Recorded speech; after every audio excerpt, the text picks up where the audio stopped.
Tu as abandonné les séances de VMA qui te mettaient les mains sur les genoux.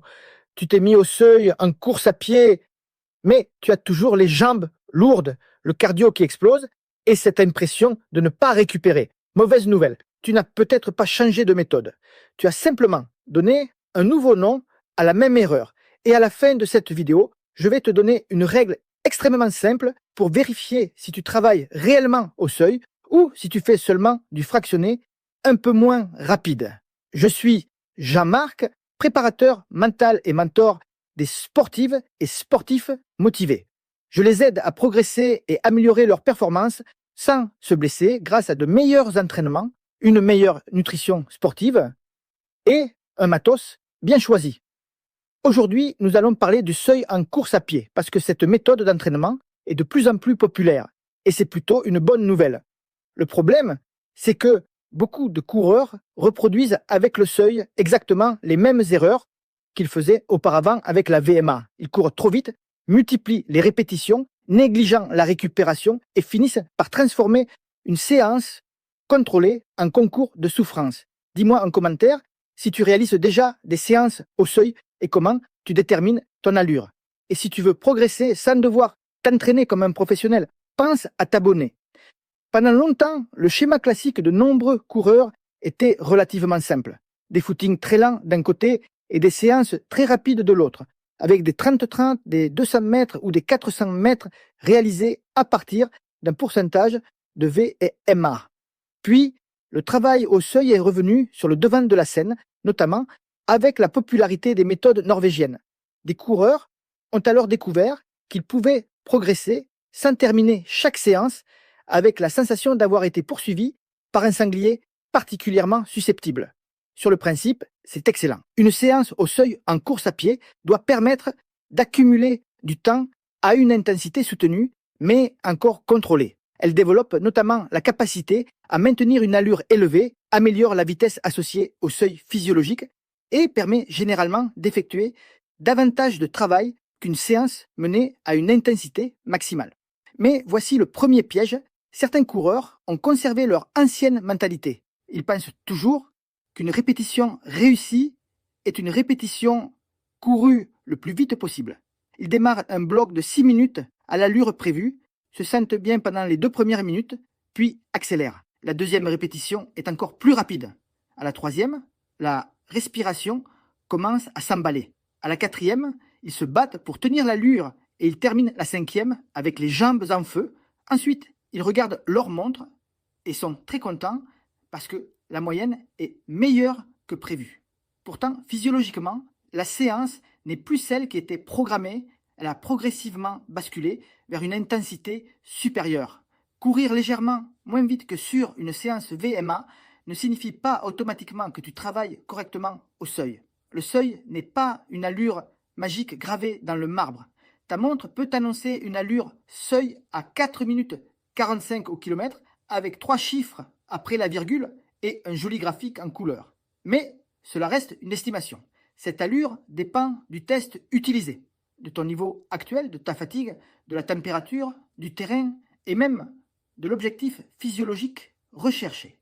De plus, les expressions deuxième seuil ventilatoire, seuil lactique, allure critique et allure tenable 1 heure sont fréquemment utilisées comme si elles désignaient exactement la même chose. Or, ce n'est pas le cas. Une étude de Palares et ses collaborateurs, publiée en 2026 dans l'International Journal of Sports Physiology and Performance, l'illustre parfaitement. Chez des coureurs entraînés, l'intensité correspondant au point de compensation respiratoire a été tenue environ 11 minutes, tandis que celle correspondant à l'état stable maximal du lactate a été tenue autour de 57 minutes. Nous sommes donc très loin d'une seule et unique allure appelée seuil, que tout le monde pourrait maintenir exactement pendant 1 heure. C'est un point absolument fondamental. Avant de chercher la précision au kilomètre près, il faut savoir quelle qualité tu souhaites réellement travailler. Les pourcentages génériques posent le même problème. Une étude de Jamnik et ses collaborateurs, publiée en 2020 dans Sports Medicine, montre que des intensités prescrites à partir d'un pourcentage fixe de fréquence cardiaque maximale, de VO2 max, ou de vitesse maximale peuvent provoquer des réponses physiologiques très différentes selon les individus. Autrement dit, deux coureurs placés à 85% de leur VMA ne travaillent pas forcément dans la même zone. Le premier peut être parfaitement contrôlé, tandis que le second commence déjà à basculer vers une intensité beaucoup plus coûteuse. Utiliser un pourcentage peut donner un point de départ, mais pas une vérité absolue. C'est un peu comme coller une étiquette confiture de fraises sur un pot de moutarde. Le nom a changé, mais à la première bouchée, ton corps comprend immédiatement la supercherie. Et pour le seuil en course à pied, ton corps regarde surtout la contrainte réelle, pas le nom de la séance affichée sur ton plan. Comment savoir si tu cours trop vite? Le premier signe est la perte de stabilité. Sur une séance correctement calibrée, tes répétitions doivent rester relativement régulières. Tu ne dois pas accélérer à chaque bloc pour te prouver que tu es en forme, mais tu ne dois pas non plus t'effondrer progressivement. Le deuxième signe est la respiration. Elle est soutenue, évidemment, mais elle reste maîtrisée. Tu n'es pas en train de discuter tranquillement de tes prochaines vacances, mais tu ne dois pas non plus lutter pour récupérer entre deux répétitions. Le troisième signe est ta technique. Si tes épaules se crispent, que ta foulée se désorganise et que tu commences à courir comme si tu essayais d'échapper à une facture d'électricité, l'intensité est probablement devenue trop élevée.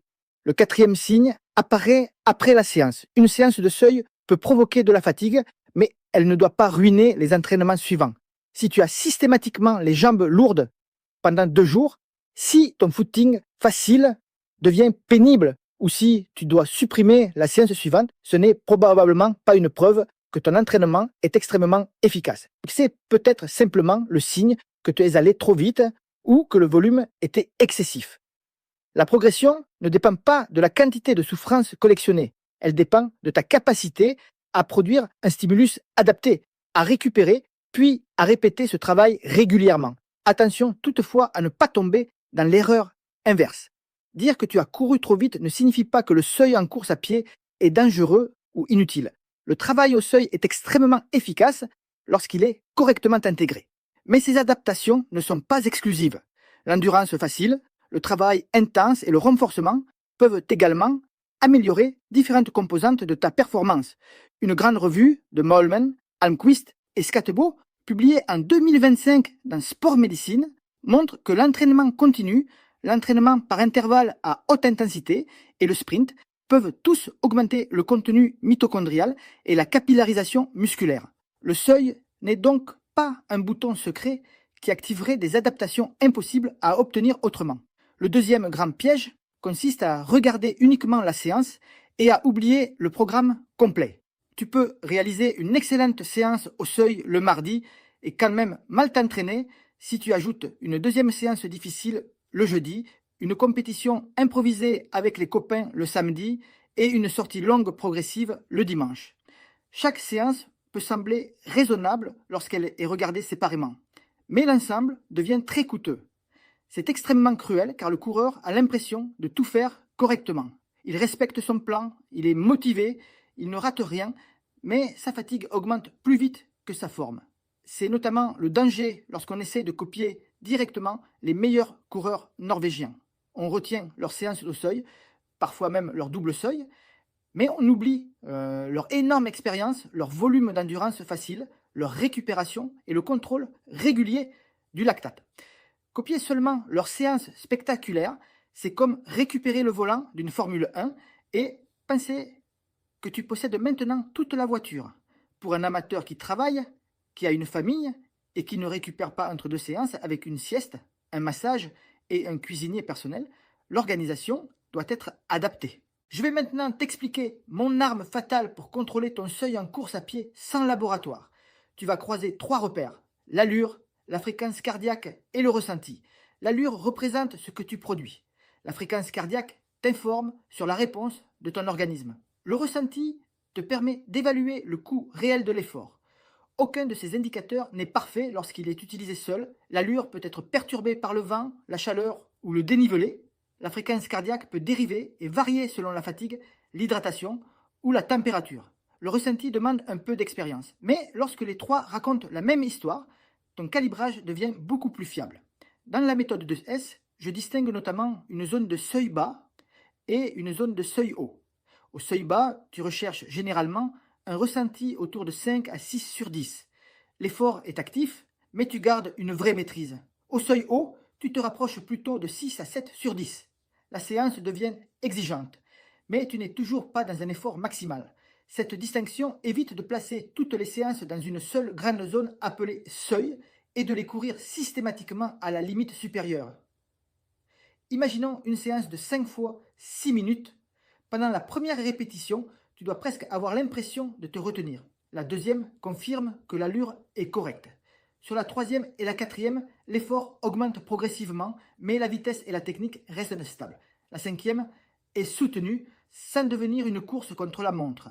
Si tu termines en sprintant les 30 dernières secondes pour améliorer la moyenne, tu n'as rien gagné physiologiquement. Tu as seulement offert à ta montre un petit dessert dont elle n'avait absolument pas besoin. Et voici la question promise au début de cette vidéo. Aurais-tu pu effectuer une répétition supplémentaire en conservant la même allure et la même qualité de course? Si la réponse est clairement oui, la séance était probablement bien calibrée. Si la réponse est peut-être, mais uniquement avec une ambulance derrière moi, tu es allé trop loin. Cette réserve ne signifie pas que la séance était facile. Elle signifie que tu as contrôlé ton effort et respecté l'objectif. Il faut également observer la répétabilité. Une bonne séance n'est pas seulement celle que tu réussis aujourd'hui, c'est celle que tu peux intégrer dans plusieurs semaines d'entraînement sans te démolir. Le seuil en course à pied devient réellement puissant lorsqu'il te permet d'accumuler du travail de qualité tout en conservant tes footings faciles, ta sortie longue et ta capacité de récupération. Si chaque séance ressemble à une finale olympique, tu n'as plus un programme d'entraînement, tu as un abonnement à la fatigue. Retenons donc l'essentiel. Premièrement, le seuil n'est pas une allure universelle que ta montre peut déterminer avec une précision absolue. Deuxièmement, courir au seuil ne consiste pas à aller le plus vite possible pendant chaque répétition. Troisièmement, l'allure, la fréquence cardiaque et le ressenti doivent être croisés. Quatrièmement, une séance réussie doit rester stable, maîtrisée et répétable. Enfin, tu dois terminer avec la sensation que tu aurais encore pu effectuer une répétition supplémentaire correctement. Mon avis est simple. Le seuil en course à pied constitue l'un des outils les plus intéressants pour les coureurs amateurs, à condition de ne pas en faire la nouvelle VMA. Tu n'as pas besoin de rechercher systématiquement la douleur pour progresser. Tu as besoin d'un effort suffisamment élevé pour provoquer une adaptation, mais suffisamment contrôlé pour être répété. La meilleure séance n'est pas celle qui impressionne le plus sur Strava, c'est celle qui produit exactement l'effet recherché sans saboter le reste de ta semaine. Maintenant que tu sais reconnaître une véritable séance au seuil, tu peux apprendre à organiser correctement tes zones et tes entraînements. Si tu veux découvrir comment j'utilise le seuil bas, le seuil haut, l'endurance facile et les côtes dans des plans adaptés aux amateurs, tu trouveras la présentation de la méthode 2S sous cette vidéo. Abonne-toi pour ne pas la manquer.